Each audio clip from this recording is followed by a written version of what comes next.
The sickening thud of Elijah's tiny body hitting the tiled floor echoed louder than any gunshot Jordan Walker had ever heard on the battlefield. For a moment, the world stopped. Even Reynolds gasped, stumbling back, his face drained of color. Camille's scream tore through the air, primal and heart-wrenching, as she lunged forward, collapsing onto the cold floor beside their son. Jordan couldn't move, not yet. A storm raged within him, his pulse a deafening roar in his ears. Years of training screamed for control, but what control did a father have as his newborn's life was extinguished right before his eyes? Elijah lay still, his tiny form unnaturally twisted. No cries, no breath, just silence. Briggs sneered. "Should have stayed in your place," he spat, his hand hovering near his gun as if daring Jordan to move. But Briggs had no idea who he was facing. Jordan Walker wasn't just a father. He wasn't just a black man society tried to break. He was the deadliest Navy SEAL alive, a ghost the government unleashed when no one else could finish the job. And now he was a man with nothing left to lose. Camille's sobs filled the room as she cradled Elijah's lifeless body, rocking him, whispering desperate prayers through trembling lips. "Wake up, baby. Please, Mommy's here." Jordan's eyes locked onto Reynolds, who stood frozen, horror etched across his face. "You saw what he did," Jordan growled, his voice low, lethal. "You still stand with him?" Reynolds stammered, I didn't know." "You're going to help me," Jordan hissed, "or you're going to die right here." Reynolds' Adam's apple bobbed as he nodded frantically. "Oh, okay," Briggs laughed, cruel and unbothered. "You think that matters? You're done, boy. Social services, the courts, hell, the morgue. It's all the same. You got nothing now." Jordan's lips curled into a cold smile, one he hadn't worn since his last mission overseas. "Wrong, Sergeant. You just took everything from me. Now I've got nothing holding me back." The air shifted, even Reynolds felt it. Death had entered that room, not Jordan's, but Briggs, and Briggs was too arrogant to see it. Reynolds backed toward the door. We can fix this." Jordan's gaze never left Briggs. "No, there's no fixing this." If this made the evening news, Briggs would walk free.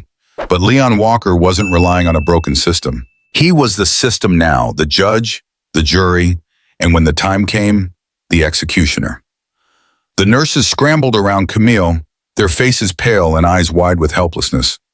One tried to coax her away from Elijah's body, but Camille refused to let go. Her trembling hands cupped their son's tiny head, cradling what remained of the life they had dreamed of. "Wake up, baby, please. Mommy's here," she whispered, her voice barely audible through the thick, suffocating air. Leon didn't move. Not yet. His dark eyes tracked every second, every breath, every careless word Briggs spewed just outside that door. Reynolds hovered, torn between duty and the dawning realization of what they had done. He kept glancing back, unable to meet Leon's gaze for long, because deep down he knew this wasn't over. Briggs barked a laugh in the hallway, his voice carrying, "We're done here. Let him cry. She'll calm down once social services steps in."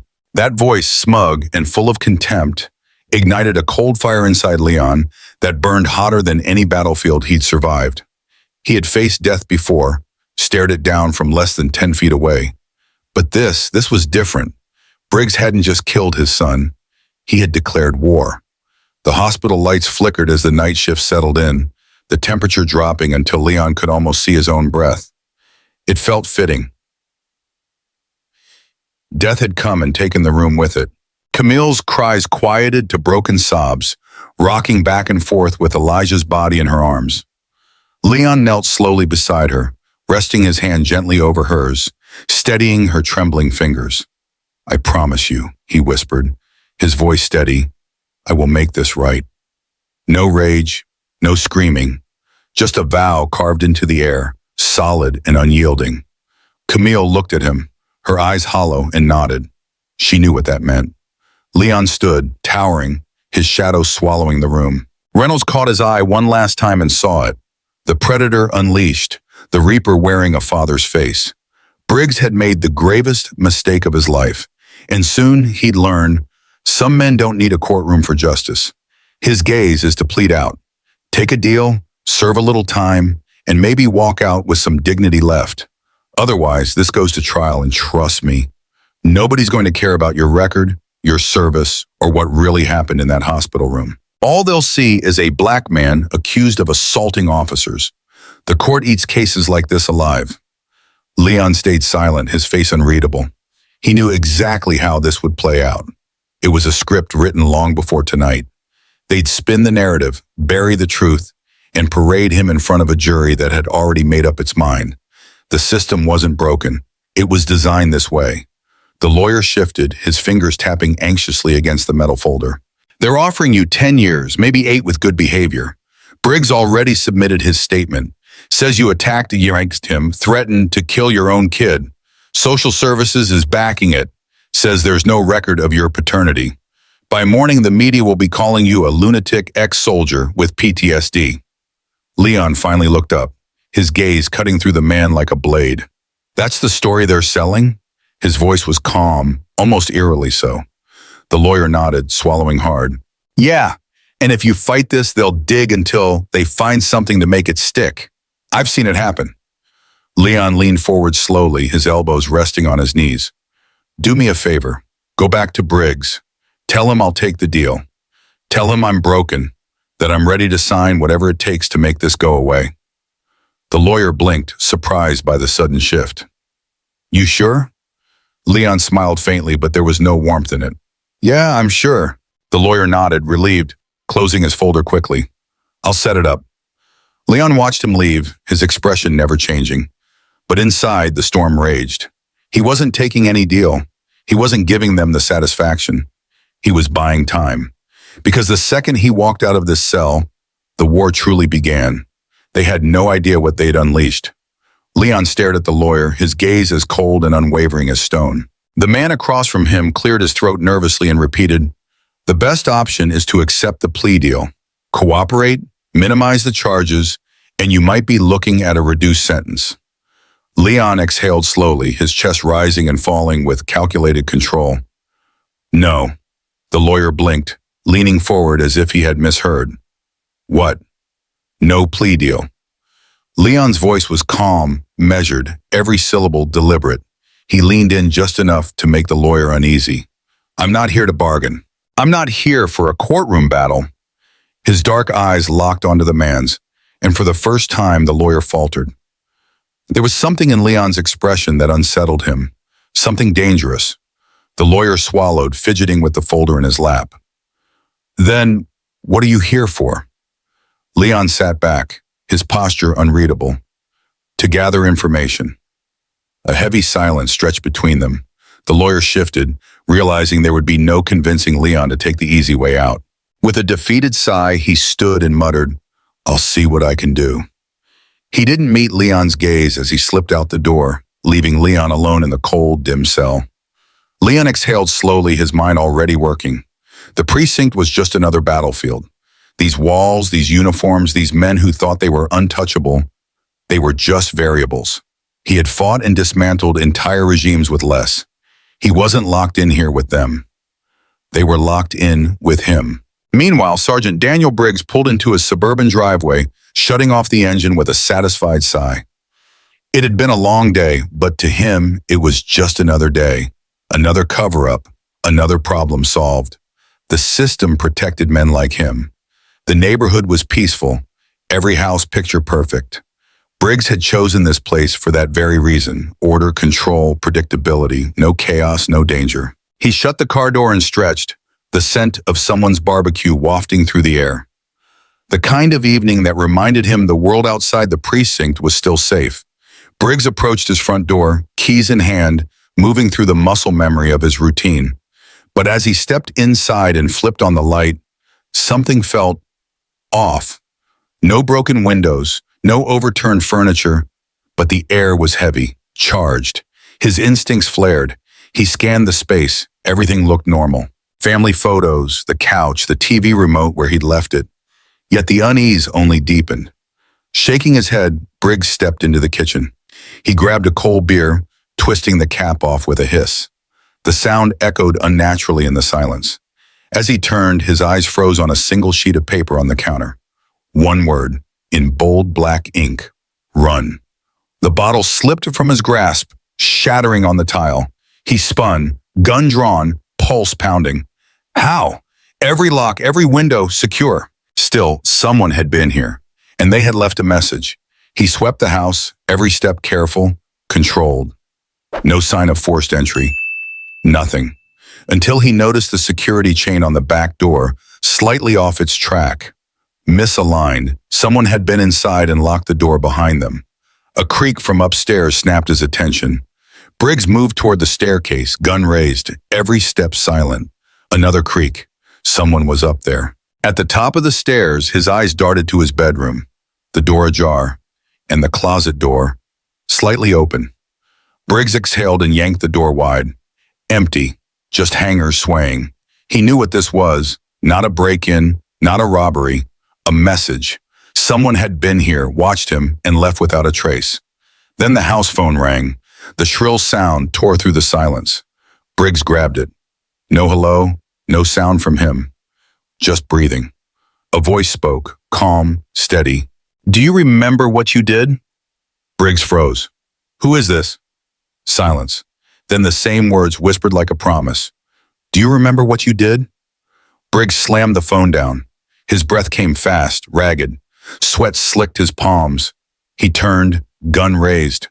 The power went out. Darkness swallowed him whole. A breath, right behind him.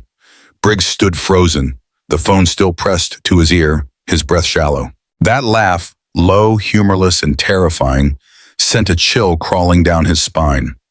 It wasn't the laughter of a man bluffing or trying to rattle him. No, it was the sound of someone who had already decided how this would end. Slowly, Briggs lowered the phone, staring at the screen as the call ended, leaving nothing but dead air. The house was silent again, but this time it felt suffocating, as if the walls themselves were closing in around him. He turned in a slow circle, his service pistol clenched tight in his grip, scanning every shadow, every corner of the room. The hum of the refrigerator was suddenly too loud, the ticking clock on the wall unbearable. He'd been in shootouts, kicked down doors in the dead of night, but this was different. He wasn't the hunter anymore. He was the hunted. With shaky hands, Briggs grabbed the beer he'd left half drunk on the counter, took a swig, then slammed the bottle down hard enough to crack the label. Get a grip, he growled under his breath, trying to shake off the growing sense of dread clawing at his insides. But then, another sound, a soft thud, barely audible, like the shift of weight on hardwood. Briggs spun toward the hallway, his gun raised, breath caught in his throat. Who's there? He called, his voice cracking despite his effort to sound in control. No response, just the sound of his own pulse pounding in his ears. He moved slowly, every step measured, the floorboards creaking under his weight. The living room was empty. So was the hall. He peeked into the laundry room. Nothing. Finally, he reached the stairs leading to the second floor.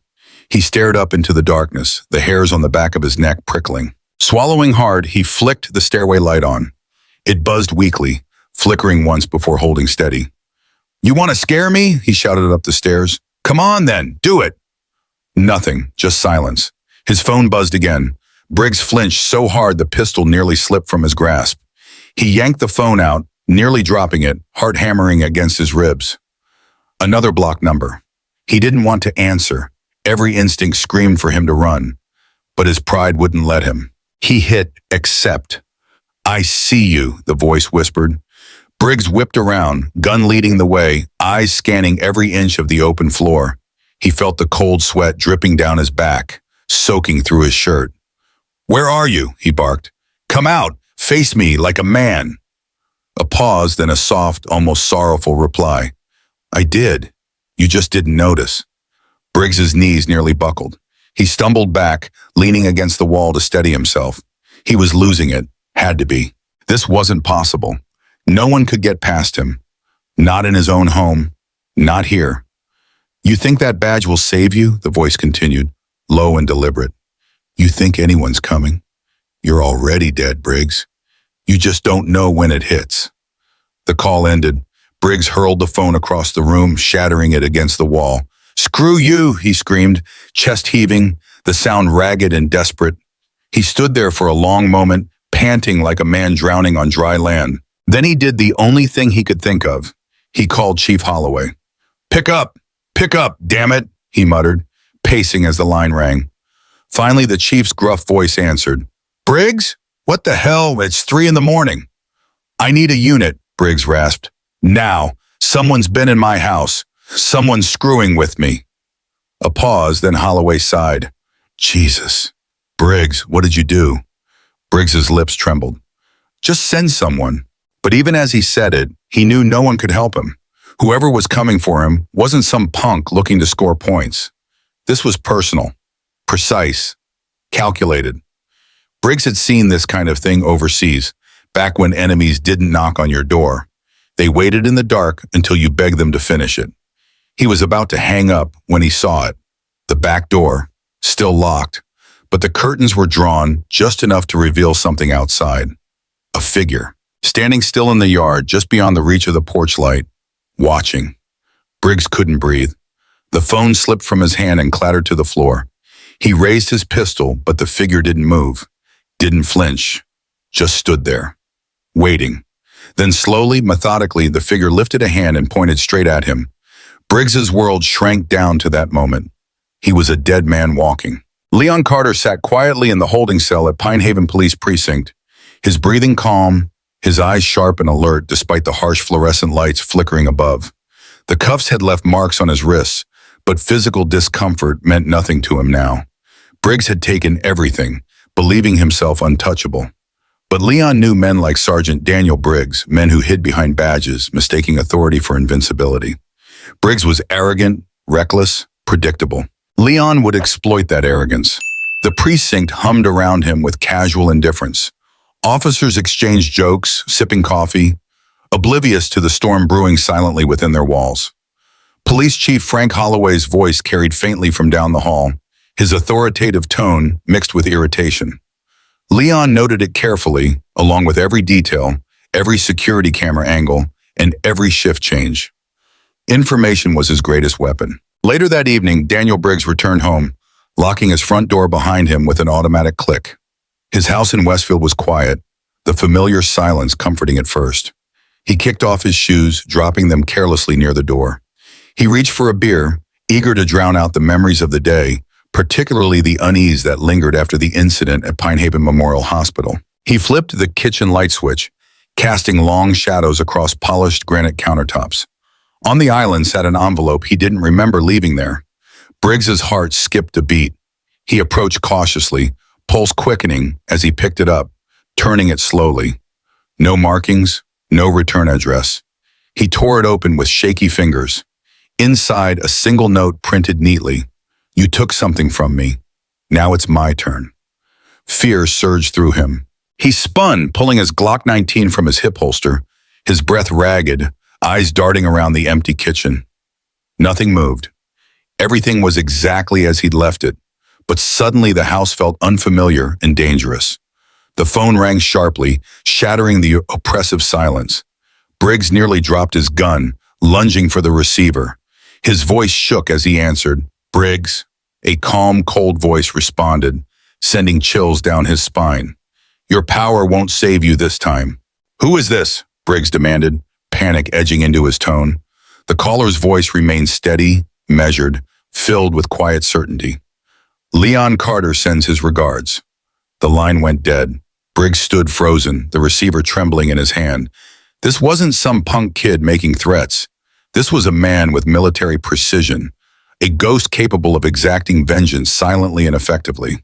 Briggs knew deep down that he had underestimated his opponent, but it was far too late to retreat. Leon Carter had become justice itself. Briggs watched helplessly as Leon slowly stood, his movements deliberate, like a man who'd waited years for this precise moment. The room seemed to shrink around him, each passing second magnifying the dread filling his chest. He'd always been the one holding power, wielding it mercilessly behind the protection of a badge. But now, strapped to this cold metal chair in a forgotten warehouse, Briggs felt all that authority stripped away. For the first time, he truly understood vulnerability, the raw, desperate fear of having no control. Leon Carter circled him slowly, the echo of his footsteps methodical, calm. His gaze remained unreadable, devoid of rage or hatred. It was unnerving. Briggs would have preferred shouting, threats, even violence. Anything other than this chilling silence. Every muscle in Briggs' body was taut, adrenaline flooding through him, but there was nowhere to go. The restraints bit into his skin, unyielding against his struggling limbs. You know, Leon finally spoke, breaking the suffocating quiet. Men like you spend their lives thinking they're untouchable, protected by badges, friends, the system. And most of the time, you're right. You hurt people, destroy lives, and move on without a second thought. Leon paused, standing directly behind Briggs, close enough that Briggs could feel the calm rhythm of his breathing. But sometimes you choose the wrong person. Sometimes justice finds you, no matter how deep you hide. Briggs swallowed hard, his throat constricting painfully. Please, he whispered hoarsely, barely recognizing his own voice. It felt alien, weak, broken. You didn't what? Leon interrupted gently, almost compassionately. He leaned down, speaking quietly near Briggs's ear, his voice chillingly calm. Didn't mean to throw my son. Didn't mean to watch him fall without a flicker of remorse. Leon straightened again, stepping back, his voice steady once more. Choices have consequences, Briggs. You made yours, and now I'm making mine. A cold sweat rolled down Briggs' temple, his mind spiraling. He'd always seen himself as a predator, never prey. The irony was almost unbearable. He had imagined scenarios of being caught before, but it had always ended in courtrooms, lawyers, and deals he could cut. Never like this, never this personal, immediate, and irreversible. The system he trusted had abandoned him, replaced by Leon Carter's relentless brand of justice. Leon paced slowly back into Briggs's line of sight, his face partially hidden by shadow, his eyes reflecting an icy determination. When you threw Elijah, did you even think for a second about the life you ended? About what you took from my family? His voice tightened slightly, the only sign of the emotion simmering beneath the surface. You stole my future, Briggs. Now I'm here to claim yours. Briggs felt his pulse quicken dangerously, his breathing shallow and rapid. Panic was rising uncontrollably, clouding his mind, urging desperate pleas that caught painfully in his throat. He struggled again, ropes cutting deeper into his flesh, but the futility was evident. There was no escape. Leon's gaze shifted slightly, his attention drifting momentarily towards a small table near the wall. Briggs followed his eyes, heart lurching at the sight of neatly arranged tools, knives, wires, and objects he couldn't immediately identify. It was clear Leon had planned everything meticulously, every tool placed with terrifying precision. His mind raced wildly through dark possibilities, each worse than the last. Leon noticed the terror flickering across Briggs' face and shook his head slightly. Relax, he murmured coldly, stepping toward the table. This won't be quick, but I promise it will be fair. Briggs tried to scream, the sound strangled and pathetic, muffled by the dampness of his own fear. He'd heard men beg before, criminals pleading for mercy he had never offered. He had mocked them, dismissed their pleas without a shred of empathy. But now, in this bitter reversal of roles, he understood that desperate helplessness all too clearly. Leon selected a single photograph from the table, bringing it close to Briggs' eyes. It was Elijah, swaddled gently in a hospital blanket, eyes closed in peaceful slumber. Look, Leon commanded softly. Briggs tried to avert his gaze, but Leon forced the image closer. I want you to see him. I want you to know exactly why you're here. Briggs blinked rapidly, tears blurring his vision. The infant's face, peaceful, innocent, burned itself into his memory. The truth hit him hard, crushing, inescapable.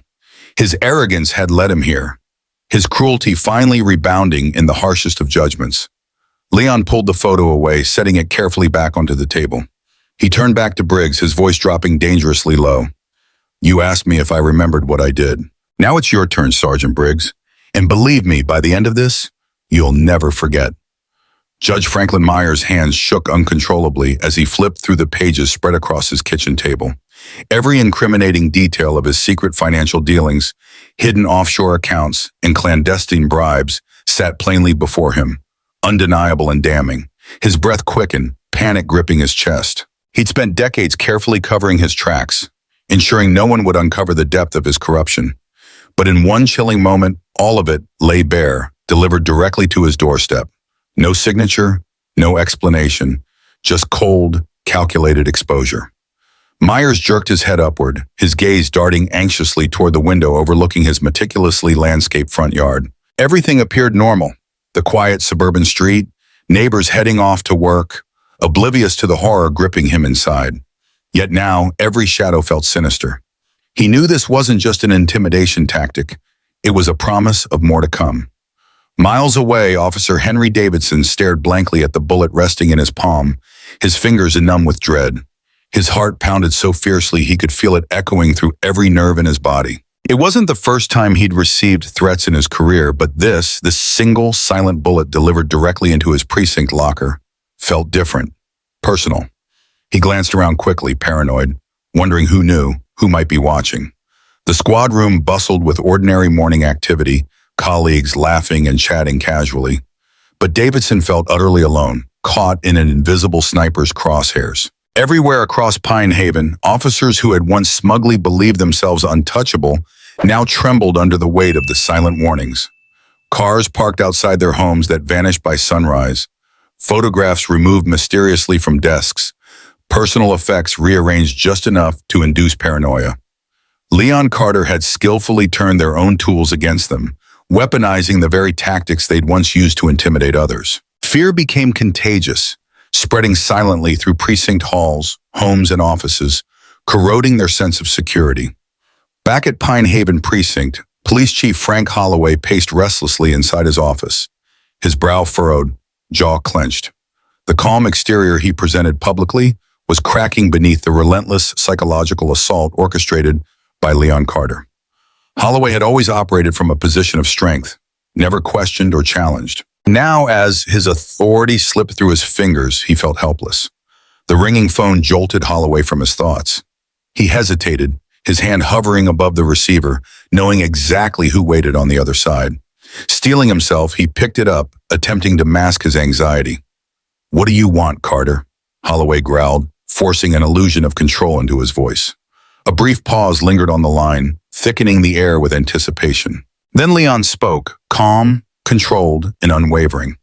"I want you to understand what it's like to feel powerless, to live every moment knowing the very system you trusted will abandon you when you need it most."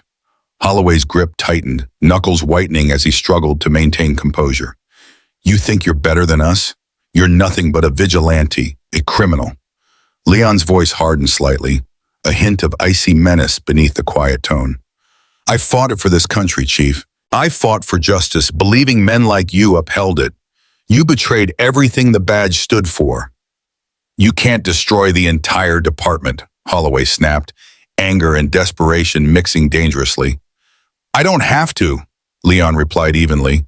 "It will crumble on its own once people see the truth." The line disconnected, leaving Holloway staring into silence. His chest tightened, the room feeling suddenly suffocating. He slammed the phone down, pacing furiously. He'd underestimated Leon, viewing him initially as just another grieving father, easily managed, easily dismissed.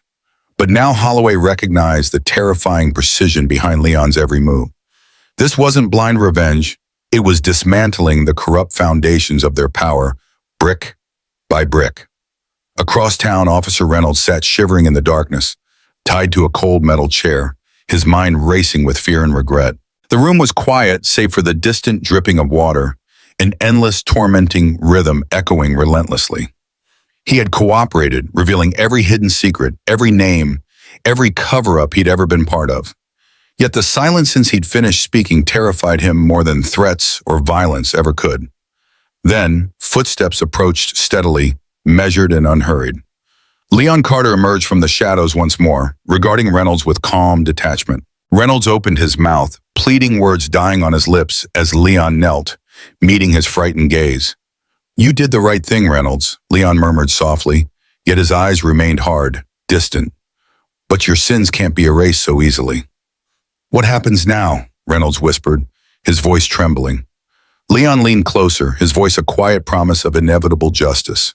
"You survived for now.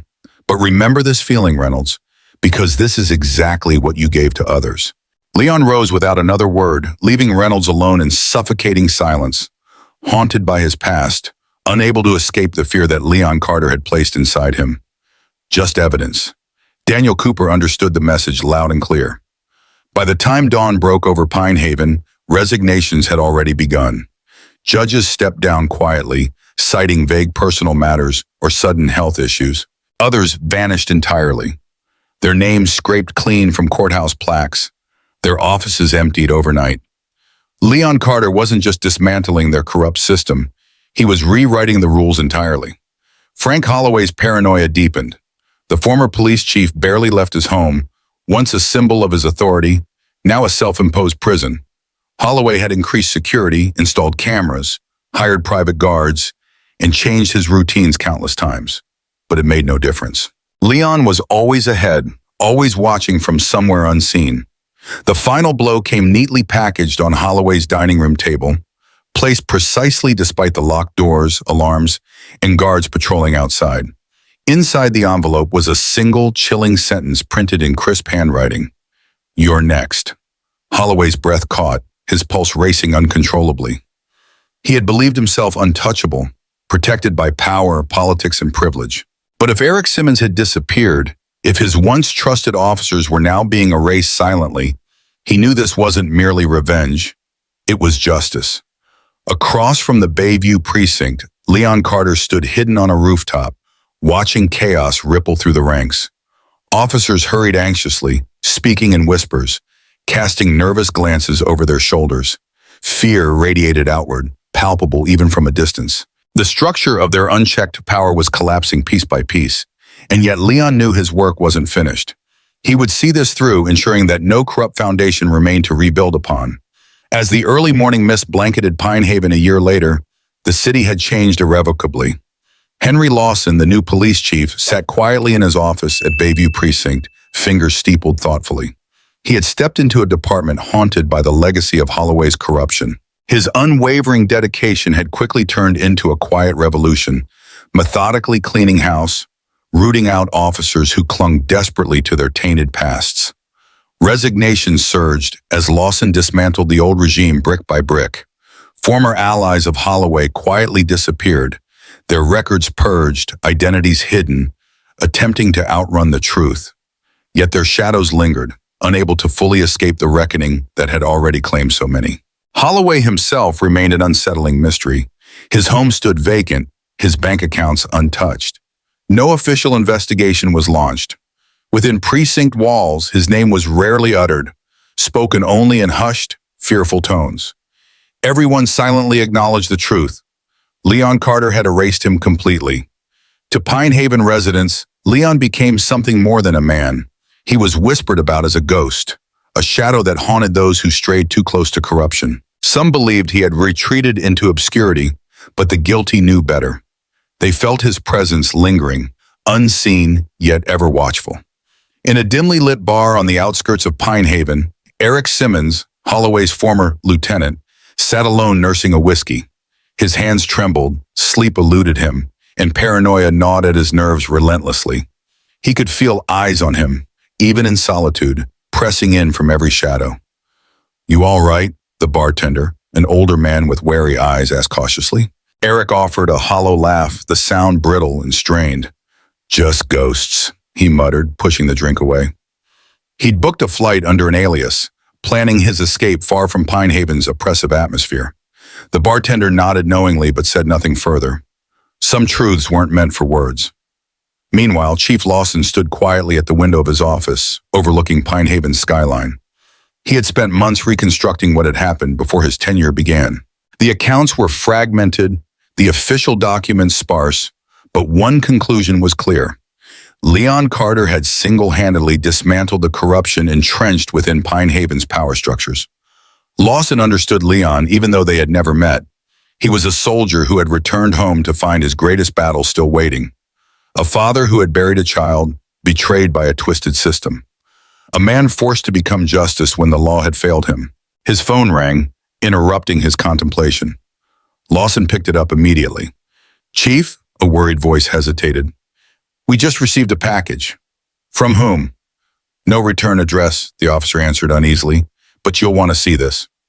Minutes later, Lawson stood before a simple cardboard box at the precinct's front desk. A younger officer, visibly tense, watched nervously. "No one saw who left it?" Lawson asked quietly. "No," the officer admitted, shaking his head. Lawson exhaled slowly, opening the box. Inside lay a single manila envelope, neatly sealed. Carefully, he extracted and unfolded its contents. His chest tightened. It was a list. Names of former officers, corrupt judges, influential politicians. Some had been removed, but others still wielded hidden influence. At the bottom of the list, in precise handwriting, a single line stood out. "Still work to do." Lawson folded the paper slowly, looking up to meet the young officer's anxious gaze. "Chief, what do we do?" the officer asked, voice strained. Lawson's expression hardened with resolve. "We finished cleaning house," he stated firmly, handing the envelope back. "Make sure everyone understands." As Lawson returned to his office, he knew the city had changed profoundly, but corruption still lurked beneath the surface. And somewhere out there, beyond the edges of law and order, Leon Carter remained vigilant. He wasn't a hero, he wasn't a villain. He was justice incarnate, silent, relentless, and dangerous to anyone who thought power made them untouchable. Through the gripping tale of Leon Carter, the story delivers a powerful lesson about justice, accountability, and the destructive nature of unchecked authority. Leon, a dedicated and disciplined man who had spent his life serving his country, faced an unimaginable personal tragedy. His son's life cruelly extinguished by Sergeant Daniel Briggs's reckless abuse of power. This devastating event exposes how deeply corruption and indifference can infiltrate the very institutions designed to protect society, highlighting the tragic consequences when individuals within these systems view themselves as untouchable.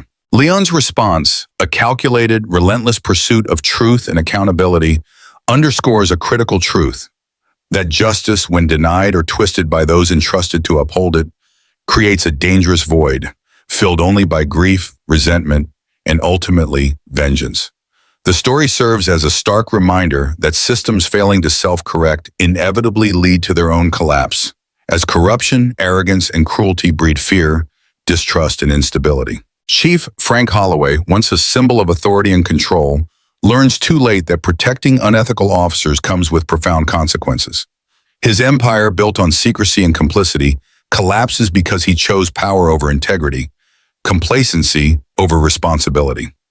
Leon Carter's transformation into an avenging force becomes the inevitable result of repeated failures by those in positions of power to enforce accountability. His actions, while extreme, symbolize the consequences of ignoring systemic corruption. Societies built on injustice ultimately consume themselves from within.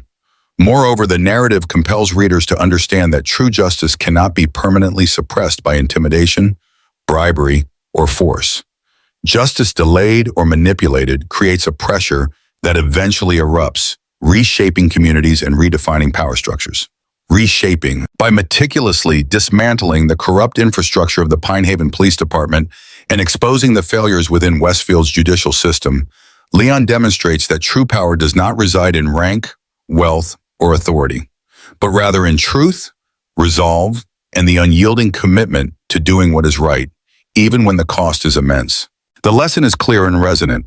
Integrity and accountability are essential to maintaining trust in any society, and those who believe they are beyond the reach of morality and justice ultimately sow the seeds of their own downfall.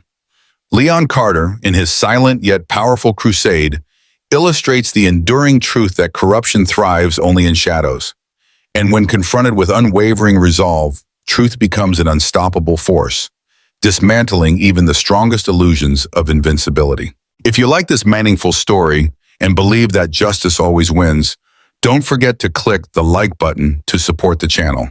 Share this story with your friends and relatives to spread valuable lessons about truth and courage. What do you think about Leon Carter's struggle? Leave a comment below to share your feelings and opinions. Especially, don't forget to click the subscribe button and turn on the notification bell so you don't miss any new videos. Thank you for joining the channel.